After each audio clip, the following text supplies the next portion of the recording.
Have you ever played Animal Crossing and thought, man, these animal people sure are cute, but this game would be so much better if I could sacrifice them to the Dark God below in exchange for eldritch power to slay heretics with? Well, in that case, please seek help. Also, good news, Cult of the Lamb is exactly that. In Cult of the Lamb, you play as the supposed last lamb in this dark world of many gods, with the old faith having genocided your animal man species to prevent a prophecy from being fulfilled. A prophecy where a lamb would overthrow their entire establishment. Sounds familiar? But unlike in Kung Fu Panda 2, where the supposed last panda doesn't actually get killed, you do, and are promptly resurrected with vengeance by He Who Waits, a totally trustworthy elder god type guy who has forced you into a deal. Nothing will go wrong at the end of this deal, surely. So you vengeance kill your captors and escape, with the lamb being absolutely stoked about it. Just look at him go. Thanks to the help of an old fox guy who says he's been in the same boat as you a long time ago, you manage to safely escape from the old faith. Intriguing. Then, when you arrive at his old cult grounds, you get a rundown on how to manage your fledgling cultists and are off to the races. Going off to kill the 4 bishops who sacrificed you, all the while fostering your own little cult that gives you the power needed to kill those heretics.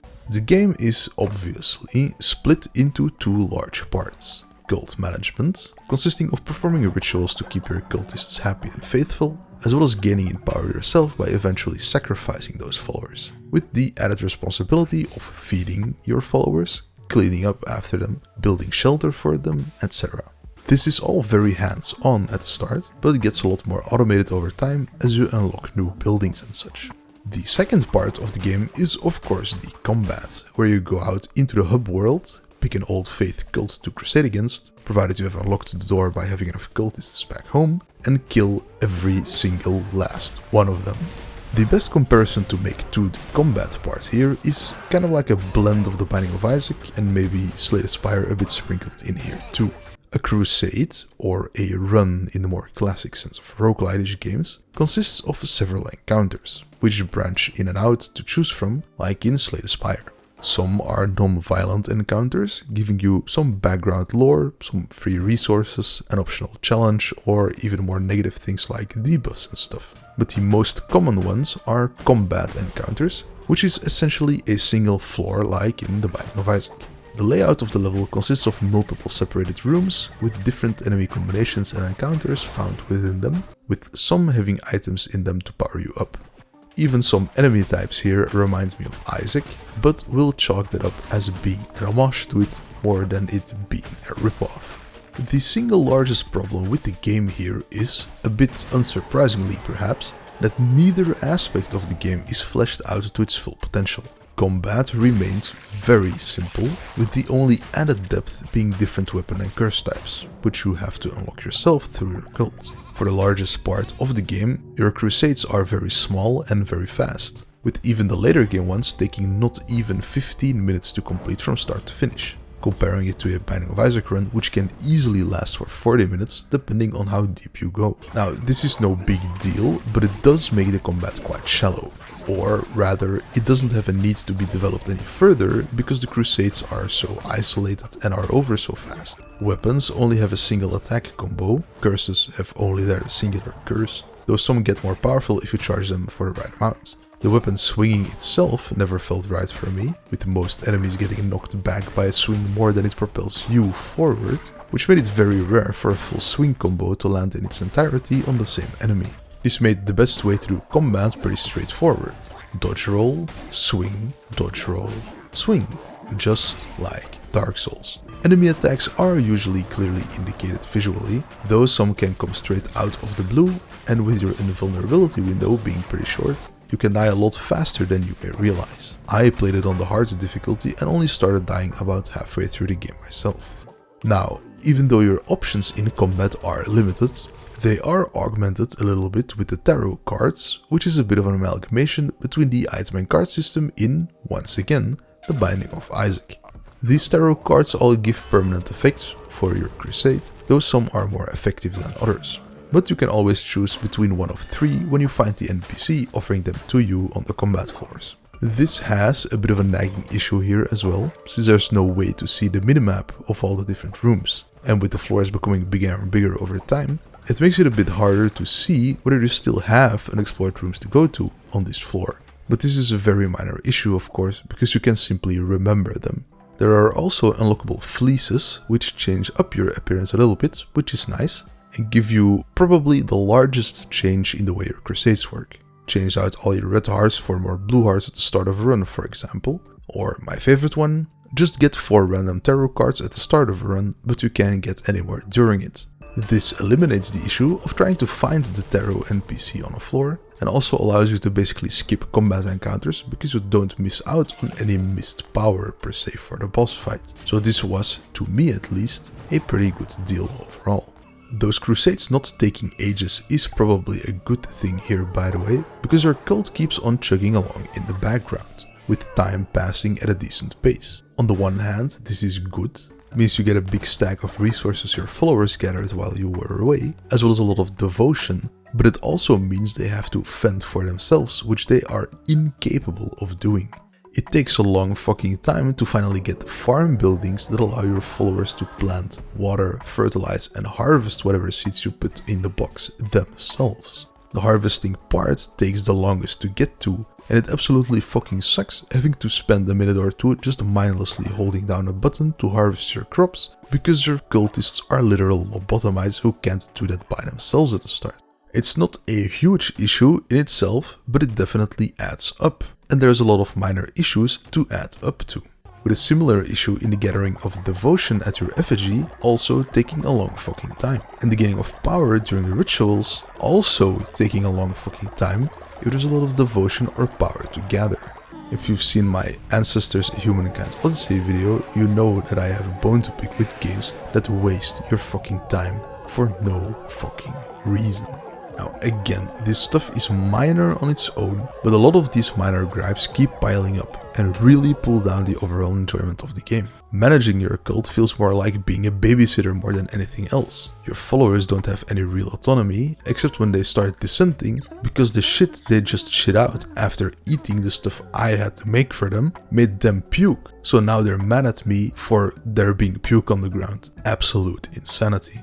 The entire cult managing aspect of the game is also lacking when judged by itself. The game recommends using a controller, and it all works great for combat and just moving around the game, but when your cult gets a bit busier, it's clear that the game isn't really designed for it. Let's take this example where one of my followers drops dead from old age. A lot of other followers are standing around, being sad, puking, you know, the works. When I try to interact with the body, to either wrap it up and bury it, or to butcher it for some meat, it's a lot of fiddling around to try and find the correct thing to interact with, because you can interact with all the followers standing in the same place too. Though this is in itself pretty cool though, right? You can actually interact personally with all of your cult followers, and you can order them to do things like go mine something or go chop some wood. You can also inspire them for extra loyalty. This fills up the loyalty bar, which when full levels your follower up, gives you extra devotion as well as a command stone fragment which you need to implement new commandments. But here is yet another annoyance. The inspire thing you can do once per follower per day, but there is no way to tell at a glance which followers have been inspired already, aside from of course just remembering it yourself. Thankfully, there is a commandment you can unlock to appoint a loyalty enforcer who does this for you, and loyalty gets increased through sermons and rituals as well, so again, it's not a big deal, but it does keep piling up and piling up. In the end though, and I'm sad to say this, but the entire cult management stuff just feels, or more likely just is, one giant bloated leveling system. Because the only thing that flows back into the crusading part of the game is just unlocking more weapons and curses and raising their starting power a little bit. You can turn some followers into demon ghosts that follow you around and give buffs at the start of a run or something too, but that didn't feel very impactful. But that's it. You may think I forgot about the fleeces I mentioned earlier or the big buffs you get from heretic hearts, but no. Those are unlocked through doing side quests for NPCs outside of your cult or killing a bishop, respectively.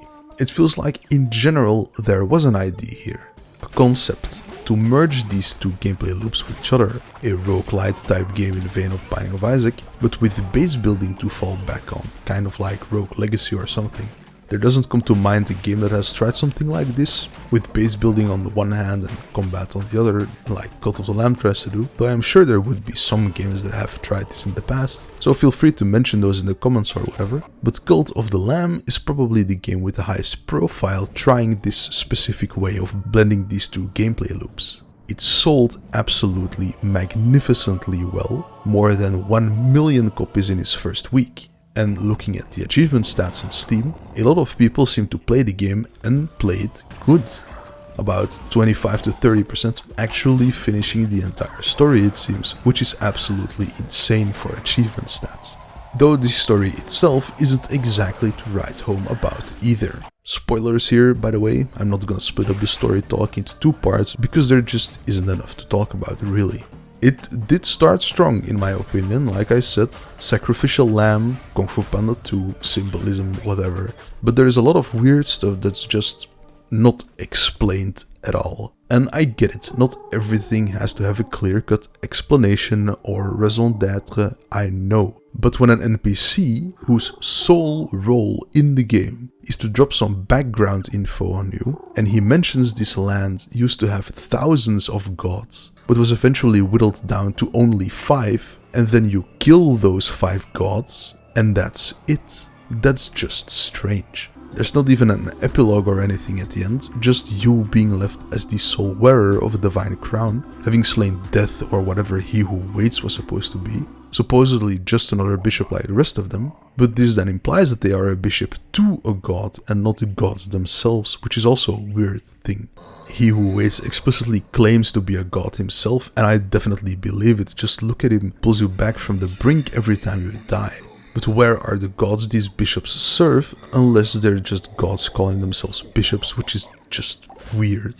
What happens to this land? Now you are the only one with this godlike power. Why are those bird people so special? What's up with the old guy that helps you at the start? Why does he just play knucklebones all day like nothing ever happened? What the fuck was up with the deep sea eldritch being that I encountered while fishing and just never showed up again? Maybe this is going to be added content later down the line, as there is a roadmap mentioning updates coming, and that's it for the roadmap, so who knows.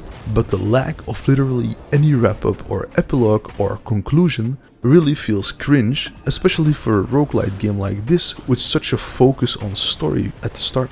In conclusion, while I think that Cult of the Lamb as a game has a very cool concept, I think the execution here is lacking. And while the game looks great, has some very nice music and even has a fishing minigame, I was usually more annoyed by the cult aspect of the game than amazed by it. Even the devotion leveling menu has some massive frame drops for seemingly no reason at all. Like, come on, what is this? The combat itself feels fine, though under-refined at times, and is definitely way too shallow to carry the game by itself. Personally, I wouldn't buy it again, certainly not at full price. At least the marketing was successful for it, right? Also, the amount of furry porn there is reminds me of the release of Helltaker. No, remember that? Those were the good old days, man. Best video I ever made. Thanks for watching, guys. See you in the next one. Peace out.